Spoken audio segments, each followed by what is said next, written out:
How can you achieve and maintain business growth? Harvard Business School Executive Education is now accepting applications for a new program, Driving Profitable Growth. Taking place in Boston from October 25th through the 28th, this program focuses on business expansion and organizational growth strategies that can lead your company into the future. Learn more about this 3-day program for senior leaders by visiting hbs.me/growth. That's hbs.me/growth. Blog Talk Radio. Good evening, everyone, and welcome to this week's edition of Samper Radio. I wanted to say first and foremost, thank you guys so much for being so cooperative and patient tonight. Obviously, I had an unforeseen complication, which kind of pushed us back a little bit. So before I get Emilio on the line, let me just quickly clarify exactly how things are going to go. Tonight, due to the time constraint and the change on the time, Emilio is only going to be available for approximately 30 minutes. So what we're going to do is we're going to start the interview tonight and start just getting into some general, maybe 4 or 5 questions in terms of his career, his life, etc. Tomorrow evening from 7 to 8:30, hopefully maybe even 9 o'clock, we're going to go ahead with the second part of the interview, which will be discussing in greater detail his life, his experiences, and in addition to which we'll open it up to all of you to where you can have a question and answer session. So that's kind of going to be how it goes for this evening. So we're going to try to squeeze him in for as much time as we can. So without further ado, let me get him on the line, and we'll be able to get a chance to talk to him. Hello? Hi, how you doing? So there's no question and answer thing tonight? Oh, you're not Emilio. No, unfortunately, Emilio's only got about 30 minutes or so. So I'm going to go ahead and interview him now, and then tomorrow evening we'll be having it on for after the interview. We'll do the question and answer session. Okay. Thank you. Hello. Hi, Hello, Emilio. Cindy. Hi. How are you? I was just clicking on someone else who I thought was you, and it wasn't you. They were calling for question and answer. I could hear you, but I couldn't get to you. But here I am. How are you doing? Okay.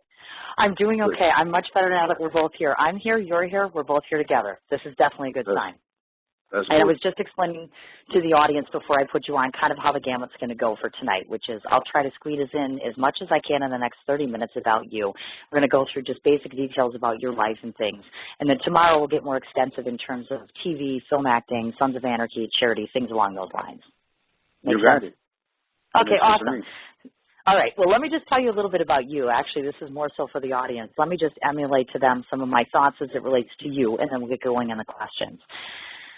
Just to let the audience know, Emilio Rivera is just not your average working actor by a long shot. His path of self-discovery brought to light the candidescent truth, which is you project just a menagerie of personalities on screen, which can move an audience to react in just the most favorable of ways. You emulate a passion for your craft, and this is oftentimes visible, I think, through the fluctuation of emotion that you display in each one of your character portrayals. Now, some of the things that your peers and your friends have said about you to describe you best are honest, driven by your family, humble in the regard of your accomplishments, welcoming on the set to all fellow actors, and a fine inspiration to the masses who surround you. Now, I'm a consummate believer in the best way to define oneself is actually through your own immortal words. So hence, we're going to talk to you directly and kind of see, do you think everything I'm telling you so far, does that kind of paint you in the right light? Is that how you see yourself? You know, that's real nice, man. That's very humbling right there. So, yeah, that's if that's what they see with him, that's what I'll take, man. Because that made me feel good right now. It made me feel real good, you know. Oh, thank you. That was the whole idea here. I think you don't realize just exactly what people see, and this is, of course, a combination of factors, family, friends, and then, of course, me, obviously, in my observations. You're going to find as we go through the course of things, people observe you very differently, I think, than what you are or what you may not know necessarily. So I want to kind of start off being very basic. To those that don't know, your birthplace is in San Antonio, Texas, yet I know that the part and parcel of your life has been spent, of course, residing in California, and that's from little on, of course. Of all of your siblings, I understand that you're the oldest child, with your lineage being Mexican in nature. Now, there's various people out there, and I've even been told this myself, that you are one of the finest Latino actors out there. So I don't know, do you hear this, or do you know where this is coming from? You know what? No, it's I've read that in Wikipedia, and I actually got it right. I am Mexican. About a year ago, I was Cuban. I don't know where that came from, and I told my Cuban brothers I love you, but I am Mexican, you know. But I guess anybody can get in there, and I guess if you got some kind of account, you can get in and do what you want to do. But I've read it, and it's right on right now, so it's cool like that. Sure. No, I understand completely, actually. There was an individual, actually, who had told me or mentioned one of your nicknames is Lefty. So I was wondering if you could explain to the audience where you got that name from. Lefty, that's my street name. I used to fight a lot. I love to fight. It's not a good thing, but that was just, who I was. It was my way of, I guess, expressing myself. And I would fight a lot, and I was very well known for knocking people out with a left hook, a left cross, a left jab, whatever. I worked on that punch for a lot of years, so I became very good at it. I became a master at it, pretty much, But nothing. I'm not saying I'm being real proud of that, but at the time I was. It's just as you get older, you start putting different things, that are more important than beating up people or fighting people, but that's where it came from, I'm telling you the truth, Sure, definitely. One of the viewers actually had come to me and said one of the things they were curious about was, do you have an actual nickname on the Sons of Anarchy set? Do I have a what? A nickname on the Sons of Anarchy set. No, no. Like that. No. I mean, we call each other different names. We have I'm Emilio, and I'm Alvarez on the set. On the set. I become Alvarez. I just it's good for me. I'm very focused when I get on set. I'm really not the if I have a big scene, I will keep to myself. I probably mad dogging my person. Like maybe I'll be mad dogging Charlie. Whoever I'm doing the scene with, if it's a bad scene, I'll probably be acting kind of mean towards them as they are to me. You know what I mean? We get in character, man. We really do.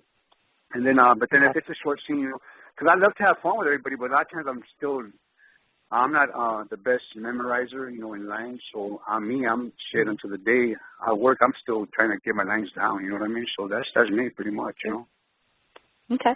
All right. Well, let's take this back a little bit, way before Sons of Anarchy, and we'll start talking about your origins, where you first came from. You first, I know, dabbled early on, third grade, of course, for that lovely production of Rumpelstiltskin, which I thought was so cute. But the one main question, it is, can you imagine this? Emilio Rivera in Rumpelstiltskin, okay? I had to laugh. Well, see what happens. I was a big time stutterer. I still stutter right now. Not as bad though, but when I was a kid, I really stuttered bad. So when I did that play Rumpelstiltskin, I did the whole play without stuttering one time, and I felt so proud of myself. You did. But what happened was, I told my dad, hey, I want to be an actor, but then again, this is back to the 60s, and he said, only rich white people were actors, and at the time there was, Mexicans on TV or Chicanos or, anything up there really, so I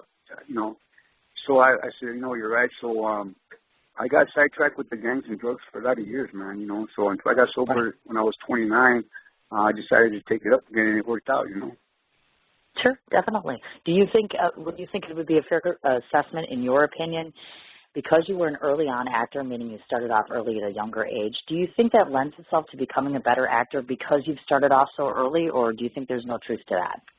Well, actually, I started out late. I didn't start until I was 29, and that's when I started acting.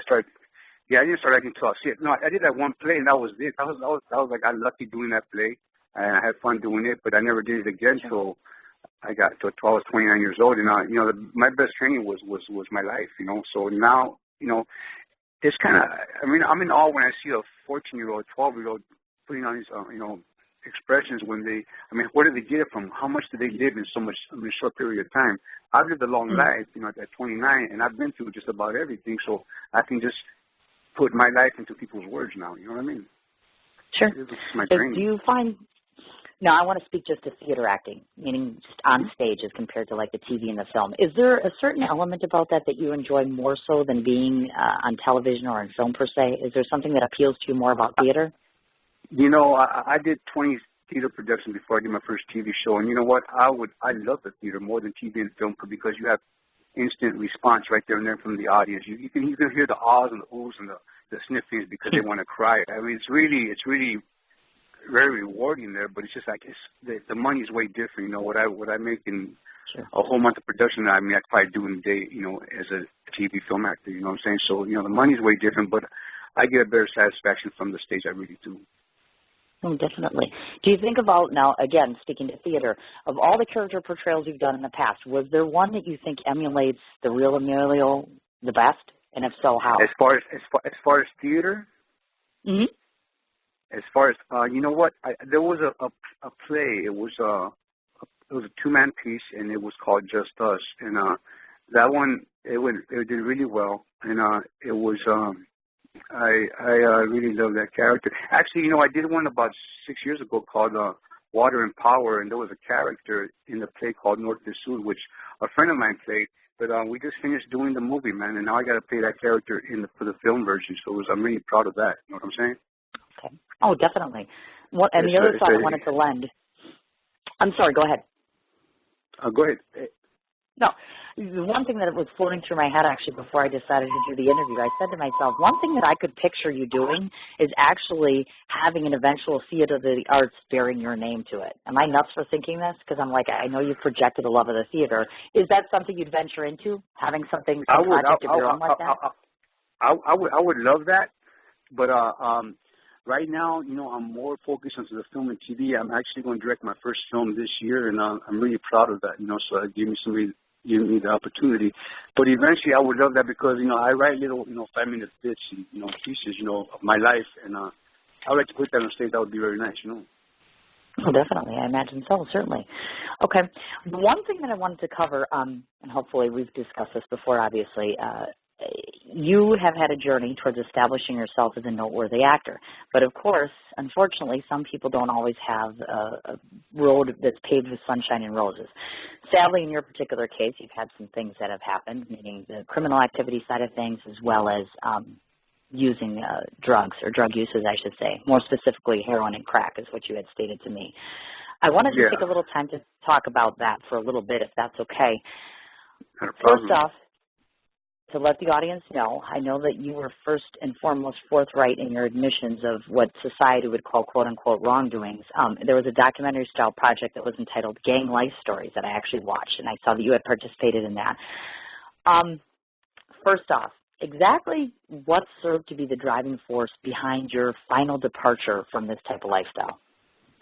I was losing control. See, I was already a violent man, you know. And, you know, that was through my upbringing, and the drugs just amplified it. So I became a monster, and I liked it, you know. And what it was at the end is I started losing control of the monster, and the monster had control of me. And bottom line at the end is I can't really go into too much why I had to quit, but it was life threatening, and you know, I really fucked myself up, man, you know.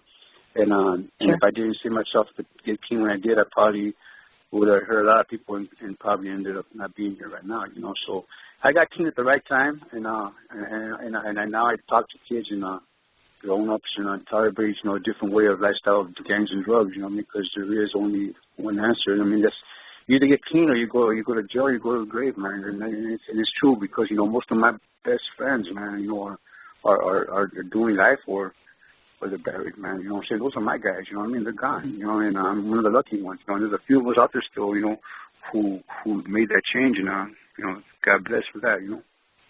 Definitely.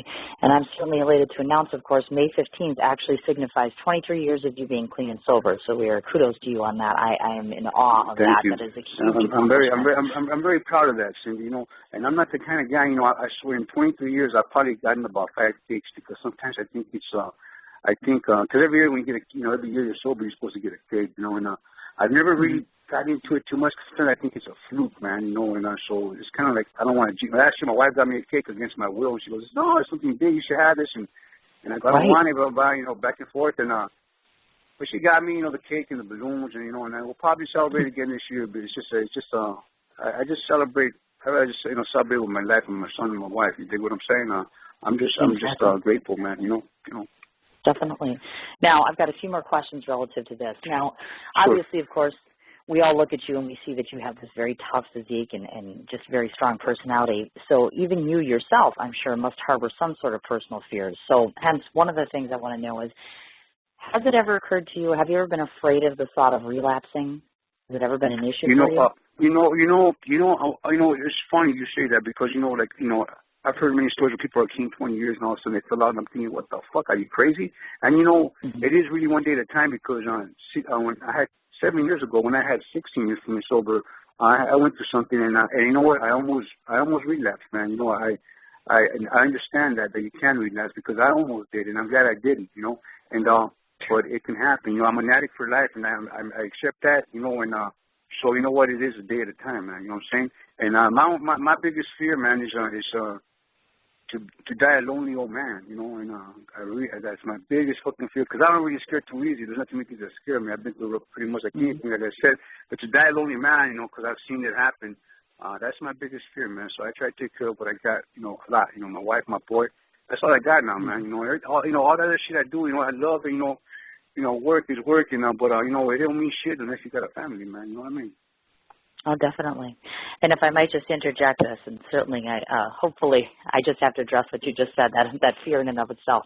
And what the audience doesn't know is, obviously, in the small amount of time that your wife has actually projected to me certain thoughts and opinions of you, I must tell you that in her words and her expressions of her husband were enough to make this interviewee cry. I was so moved and so touched. I'm the first to tell you, although I've never met your lovely wife, I have absolutely no reason to believe that she would leave you for a moment.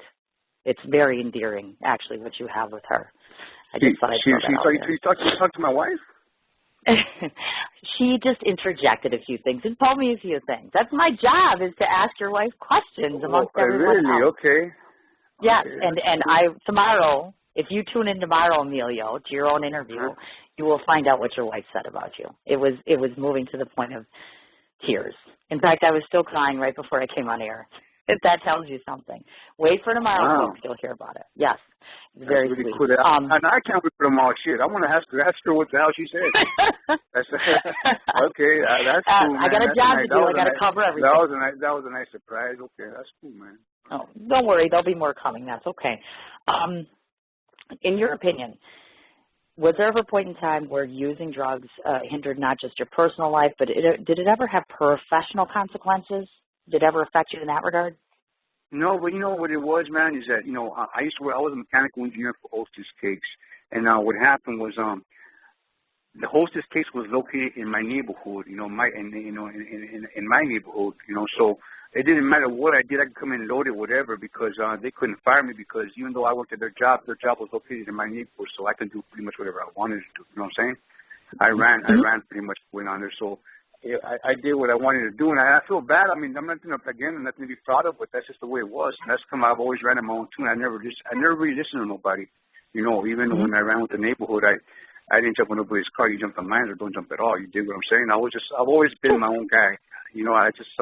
I've always lived the life of I do what I want to do. And it's cool to do that, but it's just that. It's not cool because there are rules, but I've always gone against the grain. And now of course I listen to the rules and shit. You know what I mean? But life is real simple. You obey the laws and you're cool. You know what I'm saying? Before I would not just go against it. I'll go against the fucking laws. I would always be pushing. I was always like that guy that always wanted to fuck shit up, man. I would want to create drama for it. It was stupid. You know what I'm saying? Really stupid. Yep. I was always pushing the envelope. You know what I mean? Fucking stupid shit, man. That's right. Now you play characters that push the envelope left, right, and sideways. That's why it was so much fun because I play these fucking characters and I can do this shit without getting busted, man, or getting shot at in real life. You dig what I'm saying? Now, and then when they say cut, we hug each other, everything's cool, not to worry about going to jail, not worry about nobody getting hurt. It's fun. You dig what I'm saying? I've been playing cops and robbers, cowboys and since I was 5 years old in the street in my own neighborhood. Then I became that. What happened is I became that in real life. Now I get to play it, and it's just a lot of fun. What a gig I got. You know what I mean? You ain't lying. Tell me about it. My gig's not so bad either because guess who I get to talk to? I'm just in awe right now. This is like the best part of my night. This is better than a glass of wine, I got to say. And we all know how much I like my wine at times. So, okay, last question in regards to this, and then we'll move along here. This is my assessment, I guess, and this is just in the many different conversations and interviews I've done. So let's just see if you think this is a fair assessment because you live in the Hollywood realm amongst the celebrities, etc. So let's just see if I've encapsulated this right as far as to the addiction side of things. Would it be fair to say that you think that in Hollywood, in the celebrity realm, addictions still run rampant with the consequences becoming more deadly now and the death toll growing more rapidly? Because that seems to be the trend lately, as sad as it is. I don't know about that part because most of them, I have a lot of celebrity friends, man. I do, and you know what? Everybody's going to that, that clean stuff, man. Everybody's pretty. I mean, really, man. It sounds kind of boring, but that's what it is, man. You know what I mean? It's like, I've been in the game for a long time, and I was around when all that shit was pretty popping crazy, And I guess now everybody's chilled now, I guess everybody's enjoying life more, There's a lot more things to do, and don't get me wrong, you can go different places, but I'm not looking for that. My crowd is it's a pretty fucking clean crowd, you know what I'm saying? Even the guys I ride with in real life, they're pretty, drink a beer, don't even drink a beer. A lot of guys are clean, man. It's a trip, Exactly. Definitely. So now, speaking of which, we'll get off of that and we'll get on to much lighter things. Like, for instance, your beacon of hope, which I believe remains ever so bright through the assistance of both your true love, which is, of course, your wife, along with your children. So to those that don't know your wife, I'll just describe her a little bit. She's first and foremost, in my mind, very statuesque in beauty. I have to say that because, good Lord, that woman rocks it. She rocks it in a dress. She rocks it in pants. She's just beautiful. That's all I can say about her. And she serves as your business partner, your rock, and your lifetime best friend. Yes, ma'am. To those that don't know, 4 years of marriage coming up this coming June 1st, I believe it is. There'll be 4 years of wedded bliss for the both of you. And how cool is that, obviously? I also didn't know this, but she's actually been in a film with you, which I didn't know. She's done a couple of them, and another couple more are coming out, She was in a couple before me, but now whenever I do a movie, if I can bring her in, I have my wife. Like I said, I love her, and I know that's what she loves to do. So if I can bring her in, I will, and I do. You know what I mean? And I've never been the smart guy. I've always been good with my hands. I could build shit, but my wife is like the brains behind the operation. And you need that. What I'm talking about, because I'll be running around lost. What I'm talking about. But it's good, man. I mean, real. She got my back, and like I said, I do everything for my family, and they do everything for me. It's beautiful, man. Sure, definitely. Now, I want to go to the other side of the fence here because, you're being interviewed by a woman, so I'm a typical girl. So I got to ask the typical questions, which is, here we are, Mr. Tough Guy, Emilio Rivera. How did Mr. Tough Guy win over his lady love here? I mean, I can't envision Emilio Rivera on his knee asking anyone anything. I'm kind of rough, talking about, but but I'm a comedian. See, I go first. I go with me, I kind of manhandled it, and then that didn't work with her because she was like, you're kind of like ghetto, and I said, no, I'm just me, fuck that, but so that didn't work, you know what I mean? So I just fucking, I do that. I can be charming. I do it all. You dig what I'm saying? I do whatever it takes to get what I want, and it took me a little doing, but I did it, and here we are, here we are 7 years later now. So I will do what I gotta do, what I mean? Like, when I want something, I get it, you dig? Oh, definitely. Now, we got to do the flip side here, which is, of course, if you could maybe name for me one or two things that you most respect about your wife. She's strong-headed, man. She just don't agree to agree. She's very headstrong. If she believes something's not right, she will let you know, and she will explain why. She just won't say it just because she'll explain it, and you know what? And I have to admit, a lot of times I'm fucking wrong, man. I'm talking about it. But, sometimes I'm right, though. Sometimes I'm fucking right, And that's in my head to get an argument with her because pretty much I know I'm going to be wrong. Either that or she knows the Bible. So you know what? And then she'll come and Google it. Now she Googles shit. You know what I'm talking about? Just to confirm the shit. You know what I'm saying? It's kind of funny, But, so that time, she's very headstrong. She's a very smart lady, man. She really is. And, like I said, she's the brains of the operation, Right. Now, would you be candid enough? Will you admit this? I'm wondering if you will. This is a good question. Is there one habit that you have that you just know drives your wife nuts? Like if she was sitting here right now, she'd be like, let me just tell you about that, Emilio. This drives me insane. You know what? No, I like ho-hos. I'm always on a fucking diet, and I love my ho-hos, I love to eat chocolate, and she'll say, "Stop it now!" Or if I have a can of peanuts, in front of the computer, when I'm on Facebook, or on Instagram, or fucking Twitter, and now instead of just having a couple, I'll have the whole fucking can, And that's just about it. Cause other than that, we get along pretty good, man. You know what I'm saying? Look at these burning questions, folks. This is what we're talking about tonight. Oh, and Facebook are going really well. Hey, we're having fun. That's the important thing. Now, I'm telling you the truth, though. You know what I mean? I believe you. I live a boring life. I mean, So I go to work. It's a job. I do my thing. I do a lot of charities. I mean, tomorrow we'll talk about it. I have like about 10 events coming up within 2.5 months. But yeah, it's just I love being home. We're homebodies because because every time we go somewhere, it's always an event. Anywhere we go, it's going to be a little event. So basically, we just like being home, man. It's just like we're just chill, man. We'll go watch a lot of movies. We find whatever we can do with Rocco, because Rocco likes to stay busy. So we find whatever we can do with him. So it's just family, man. Right. That's one thing I wanted to address, actually. We're going to flip it to your children's side of things. I have just a couple of questions in that as far as it relates to your kiddos. Now, has parenting, like for instance with Rocco, as far as parenting a younger child, is it ever frustrating, meaning because maybe time constraints or just the continual camera in the face, et cetera? I mean, does any of this just become overwhelming because he's so little? You know what, Rocco, just until like a couple of years ago, Rocco always would wonder why people are always taking pictures wherever we go, wherever we go somewhere, we'll go eat, anywhere we go shopping. Well, a lot of times I want to go shopping. If you ever look at my Twitter where I say I'm answering questions for 30 minutes, I do that because I don't go into the malls. I'll have my wife go shopping with Rocco, and I'll just wait in the car instead of doing. I mean, sometimes I don't feel like.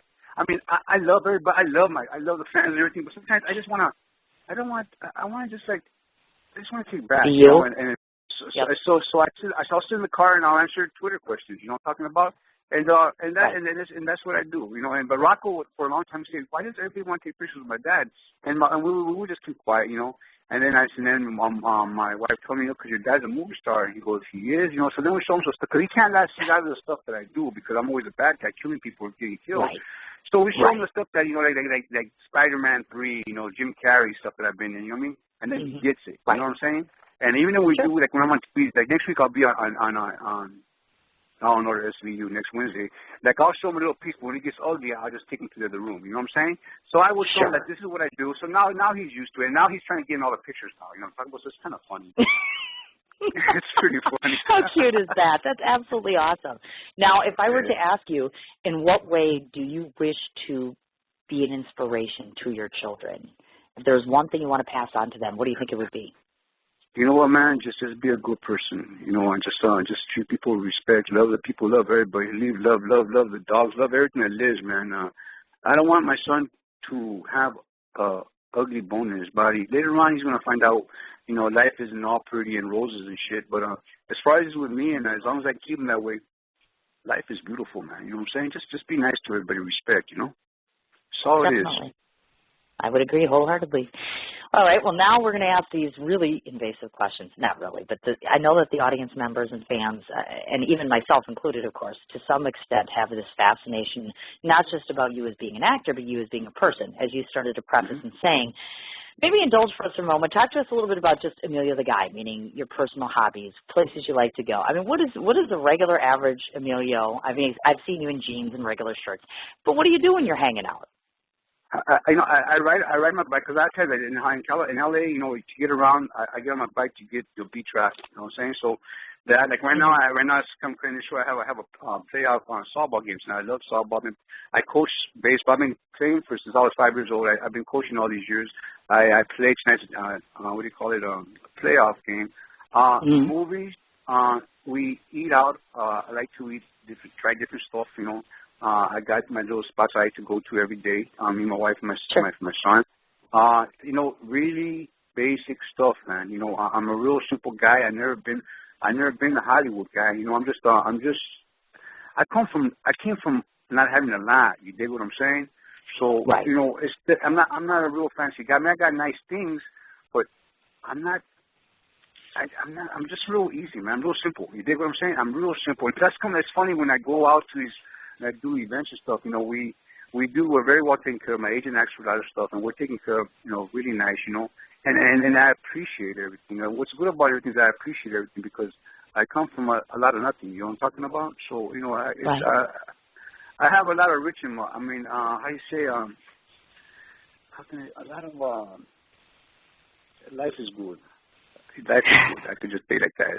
Being Emilio is very good. I imagine so. Yeah, it is. You know what? Yeah, it is, man. I can't even bullshit that. I won't even lie about that. I mean, it is nice. It's really nice, Sure. I want to ask you. You don't expect. Yeah, go ahead. No, that's fine. Finish. That's fine. One thing that comes across my mind that I've heard from other actors tell me the same thing, that they have a difficulty with watching themselves. Do you ever find that to be a problem for you? Will you sit at home and watch yourself? No, I like watching myself. That's how I become better. You know what I'm saying? Because I'll be like, see, when I'm watching myself, I'm not there for enjoyment. I'm there to criticize myself. You dig what I'm saying? So I'm saying, oh, shit, I should have done that. Okay, next time remember to do this. I should have done that. You know, I'm always working on myself. I really am. I'm trying to be I don't want to be just the best Latino actor. I just want to be one of the best actors, period. You know, I'm talking about no color lines, just one of the best. You dig? So I'm always working on myself, you know? Certainly. All the time. And I know that you preface this, and I know this obviously, that you own multiple Harleys. So my question is, do you ever get called upon to use those for work as well, meaning the ones that are on Sons of Anarchy are creations of yours? For fourth and fifth, the fourth season and fifth season, I use my own. I had a Harley built for the show, so it's called a Monstra. It's all it's Mayan green. It's really nice. I've used it for season 4, season 5, and in fact, I'll be doing a show this in June, and it'll be displayed, you know, as the Sons of Anarchy bike, the big old car show. Okay. And the other ones, but that bike is mainly for looks. I mean, it's a heavy bike. It's not a practical bike, but it looks very nice, you know. Sure, certainly. And I know obviously, like Lonnie, for instance, your co-star, him and his wife both actually ride. Does your wife ride individually of you or just with you? No, she won't. Yeah, I've been trying to get her to ride one of my Harleys because she would look hot on one of them, but she won't ride. She pretty much gets on the back and that's it, you know. But I dig it when chicks ride. I really do, man. You know what? I think that's badass, you know. I know my girl got the legs, you know, she'll look badass on the bike, but she won't do it, you know. And that's cool. I can't force nobody to do it. You know what I'm saying?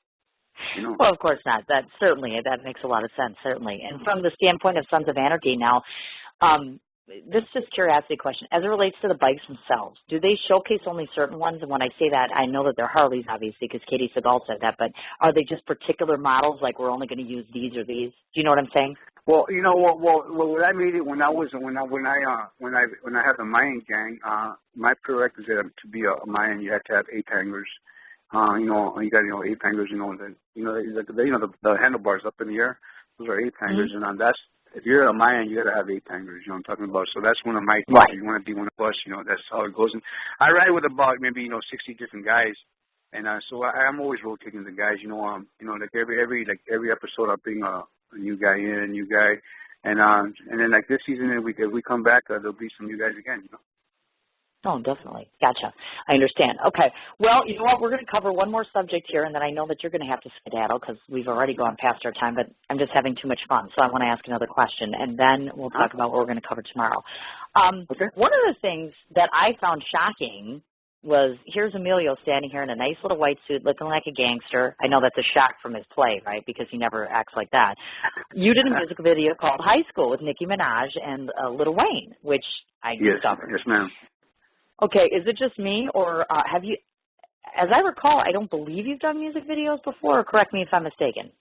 I have. You know, I have only high-profile videos. I mean, I get everybody's trying to call me to do a video, but I do only the high-profile. I know 50 Cent, Mobb Deep, Nicki Minaj is one of the hottest persons out there right now. Her and Lil Wayne are the hottest people. So they call me. They offered me a role, and then of course it was a hit, and I'll take it, man. You know, so it's pretty much most of the work I do is pretty much offers. You know, I've been blessed that way. Right. It took a long time to get this way, but I'll give it to you this way. Sons of Anarchy has made it that easy for me. You know, I mean, made it a lot easier for me. I mean, I've always been blessed to work all these years, but now because of Sons, and I get a lot of offers now, and it's really nice. You know. Sure, I imagine. It makes my job a lot easier. So if I'm hearing you right, she was a catalyst in this, and that she approached you as far as that goes. Would you ever envision, if you had your way, would you approach someone with, is there such a thing for you as a dream co-star, dream show, dream something? If there's one thing you want to score, what would it be? Show-wise or theater-wise or anything? Me, as far as me, I would love to do a TV show, a film, or a theater production with Mr. Christopher Walken. He's one of my favorite actors, period. You know, and I would love to work with him. I've never met him, and that would be my ideal thing. You know, even just to hang out with him for an hour and just pick his brain a little bit. I think he'd be very interesting to hang out with. You dig what I'm saying? Sure. But if I could work with him, that would be the shit. That would be the shit. Oh, my goodness. Now, if you could step back for a second and tell us, because those of us who are novices who aren't on a set normally and that sort of stuff, so maybe take us behind the scenes a little bit. When you're doing a music video, how does that vary from working on a set per se for TV or film? It's the same exact thing. You have it's that production. It was like $1 million day production. You know, I'm talking about that. You know, joke. Mm-hmm. I mean, because of my business, you know, I've traveled a lot around the world, and I've worked in some of the most beautiful mansions. This music video that we worked on, I've never seen a mansion like that in my life. I've never seen a property like that in my life. You know what I'm saying? Nicki Minaj and Lil Wayne are on the top of the game, and Betty Boom, who directed me in that, has directed me in a few other videos, including the movie Next Day Air. You know, so sure. Benny Boom's the number one guy you ever seen in any music video. If Benny Boom's name's attached to it, it's going to be huge. And those are not no rinky-dink budgets, man. You know what I'm saying? That's sometimes two of their days is like a whole week of one TV show. You know? Oh, definitely. I imagine so. Now, I only have two more questions for you, and then I'll let you go. One of which was, since we're on the music component thing, what's your own impression as it relates to the Sons of Anarchy musical compilations, like Forest Rangers and the music that they incorporate? Yeah, into the you show? know, it fits. It is what it is. It fits what Sons of Anarchy is. You know what I'm talking about? And I dig it, man. I mean, it goes with the program. You dig what I'm saying? See, I'm an R&B kind of guy. I'm a slow jam, old school guy, you know what I'm saying? And that kind of music would not fit with Sons of Anarchy. You know what I'm talking about? It might fit in a little bit with the Mayan stuff, but it's just that's like Rough Rider stuff, and it fits perfect with the show. I think the music's great. Gotcha. And then the last thing, of course, being, do we anticipate you in the near future? Anything down the road as it relates to musically coming up? Another music video or something we should be looking for? Are you collaborating with anyone right now? No. I wish I could sing. I can't sing for shit. You know, I mean, not even in the shower I'm good. You know what I'm talking about? I can't even lie. You know what I'm talking about? And, you know, I'm going to give you a quick story on that note. Okay, I remember I love to sing.